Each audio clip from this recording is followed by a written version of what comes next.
اعوذ باللہ من الشیطان الرجیم بسم اللہ الرحمن الرحیم وبہ نستعین وہو خیر الناس معین۔ جیسا کہ نماز میں شک ہونے کے بارے میں مسائل بیان کیے جا رہے تھے، اسی کے سلسلے میں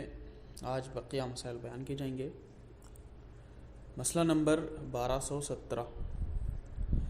اگر کوئی شخص قیام کی حالت میں 3 اور 4 رکعتوں میں شک کرے یا 3 اور 4 اور 5 رکعتوں کے بارے میں شک کرے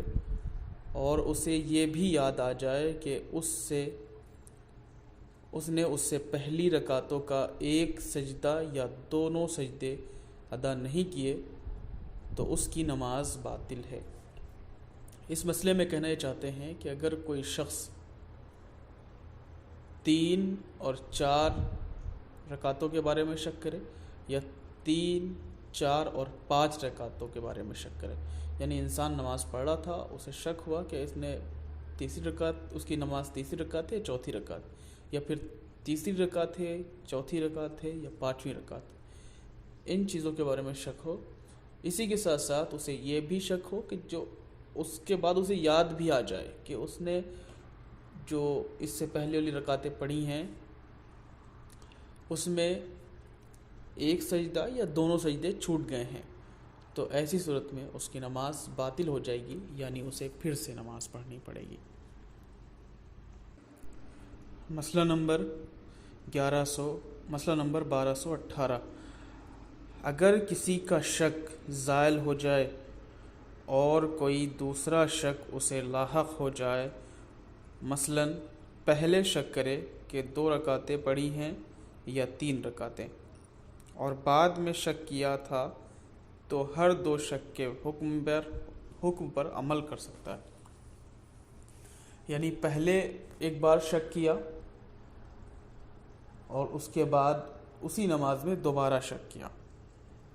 اور نماز کو بھی، تو ایسی صورت میں نماز کو بھی توڑ سکتا ہے، اور جو حکم نماز کو باطل کرتا ہے اسے کرنے کے بعد نماز دوبارہ پڑھنا چاہیے۔ یعنی پہلے شک کیا انسان نے کہ اس نے کون سی رکعت پڑھی ہے، 2 رکعتیں پڑھی ہیں نماز یا 3 رکعتیں پڑھی ہیں، تو ایسی صورت میں اگر انسان چاہے تو ان دونوں مرتبہ جو شک ہوئے ہیں، پہلی مرتبہ شک ہوا اس پہ عمل کرے، اس کے بعد دوسری مرتبہ جو شک ہوا اس پہ بھی عمل کر سکتا ہے، یا پھر اسے اختیار بھی ہوتا ہے کہ وہ توڑ سکتا ہے نماز کو، جب اگر نماز میں 2 شک ہو جائیں پے در پے، یا پھر نماز میں کوئی ایسا کام ہو جائے یا ایسا شک ہو جائے جس سے نماز ٹوٹ جاتی ہے، باطل ہو جاتی ہے، تو ایسی صورت میں اسے نماز دوبارہ پڑھنا چاہیے۔ مثلا اگر کسی کی ریح خارج ہو جائے تو نماز دوبارہ پڑھنا چاہیے۔ اگر کوئی شخص نماز میں رکن کو ترک کر دے، یعنی رکوع چھوٹ جائے، جان بوجھ کے چھوٹے یا بھولے سے چھوٹ جائے، 2 سجدے یعنی دونوں سجدے اگر جان بوجھ کے چھوٹ جائیں یا بھولے سے چھوٹ جائیں تو ایسی صورت میں نماز باطل ہو جاتی ہے، اسے پھر سے نماز ادا کرنا چاہیے۔ مسئلہ نمبر 1220، اگر کسی شخص کو نماز کے بعد پتہ چلے کہ نماز کی حالت میں اسے کوئی شک لاحق ہوا، لیکن یہ نہ جانتا ہو کہ وہ شک جو نماز میں اسے لاحق ہوا ہے نماز کو باطل کرنے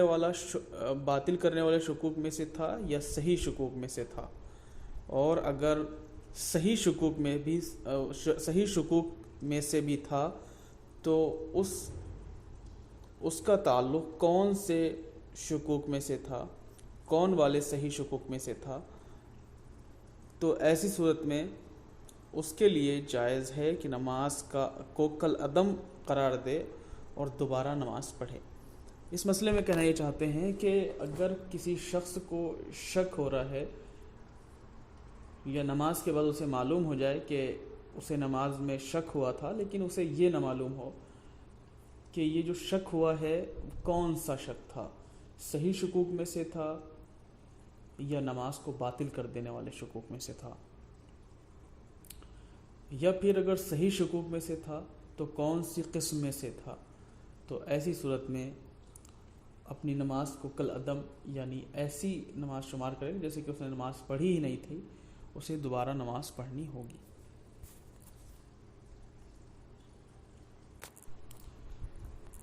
مسئلہ نمبر 1221، جو شخص بیٹھ کر نماز پڑھ رہا ہو اگر اسے ایسا شک لاحق ہو جائے جس کے لیے اسے 1 رکعت نماز احتیاط کھڑے ہو کر یا 2 رکعت بیٹھ کر پڑھنی چاہیے، تو ضروری ہے کہ 1 رکعت بیٹھ کر پڑھے اور اگر وہ ایسا شک کرے جس کے لیے اسے 2 رکعت نماز احتیاط کھڑے ہو کر پڑھنی چاہیے، تو ضروری ہے کہ 2 رکعت بیٹھ کر پڑھے۔ اس مسئلے میں کہنا یہ چاہتے ہیں کہ کسی شخص کو ایسی جگہ پہ ایسے موقع پہ شک لاحق ہوا کہ جس کے لیے 1 رکعت نماز کھڑے ہو کر پڑھنا چاہیے تھی،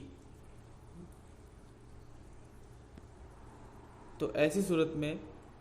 اسے چاہیے کہ 2 رکعت نماز بیٹھ کر پڑھے۔ یا اسی طرح سے اگر کوئی شخص ایسا ہو کہ جس کے لیے 2 رکعت نماز احتیاط کھڑے ہو کر پڑھنا ضروری تھی، تو اسے چاہیے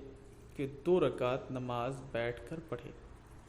کیونکہ وہ حالت اختیار میں نہیں ہے، اس لیے اسے چاہیے کہ بیٹھ کے ہی نماز کو ادا کرے۔ مسئلہ نمبر 1222، مسئلہ نمبر 1222 میں بیان ہوتا ہے، جو شخص کھڑے ہو کر نماز پڑھتا ہو اگر وہ نماز احتیاط پڑھنے کے وقت کھڑا ہونے سے عاجز ہو جائے تو ضروری ہے کہ نماز احتیاط اس شخص کی طرح پڑھے جو بیٹھ کر نماز پڑھتا ہو اور جس کا حکم سابقہ مسئلے میں بیان ہو چکا ہے۔ اس مسئلے میں کہنا چاہتے ہیں کہ ایک شخص بالکل صحیح و سالم تھا کہ جس نے کھڑے ہو کر نماز ادا کی، لیکن اب اس کے لیے نماز احتیاط واجب ہو گئی، یعنی کوئی ایسا فعل اس نے انجام دے دیا نماز میں جس کی وجہ سے نماز احتیاط واجب ہوئی۔ تو ایسی صورت میں جیسے ہی اس کی نماز تمام ہوئی تھی، اسے ایسا مرض لاحق ہوا کہ وہ اب کھڑے ہو کر نماز نہیں پڑھ سکتا، اب وہ مجبور ہو گیا ہے، عاجز ہو گیا، اسے بیٹھ کے نماز پڑھنی ہوگی۔ تو یہاں پہ حکم ہوتا ہے کہ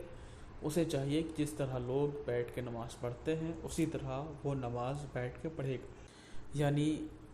عاجز ہونے کی صورت میں اسے چاہیے کہ نماز بیٹھ کے ادا کرے۔ مسئلہ نمبر 1223، جو شخص بیٹھ کر نماز پڑھتا ہو اگر نماز احتیاط پڑھنے کے وقت کھڑا ہو سکتا ہو تو ضروری ہے کہ اس شخص کے وظیفے کے مطابق عمل کرے جو کھڑے ہو کر نماز پڑھتا ہے۔ اس مسئلے میں کہنا یہ چاہتے ہیں، کوئی شخص ایسا تھا کہ جو بیٹھ کر نماز کو ادا کرتا تھا، اگر نماز احتیاط کے وقت اگر وہ کھڑے ہو کر نماز پڑھ سکتا ہے تو اسے چاہیے، اس کے لیے ضروری ہے کہ وہ کھڑے ہو کر نماز احتیاط ادا کرے۔ اس مسئلے میں کہنا چاہتے ہیں کہ ایک شخص تھا جو بیٹھ کے نماز پڑھتا تھا، کسی مجبوری کی وجہ سے، عاجز یا پریشان ہونے کی وجہ سے، مثال کے طور پر اسے گھٹنوں میں بہت زیادہ درد تھا یا کمر میں یا کہیں پہ، خدا سب کو ان تمام امراض سے بچا کے رکھے۔ لیکن اکثر ایسا دیکھنے میں ملتا ہے، اگر کوئی مجبوری کی حالت میں بیٹھ کے نماز ادا کرتا تھا لیکن وہ نماز کے درمیان ہی ٹھیک ہو گیا، تو اب جو احتیاط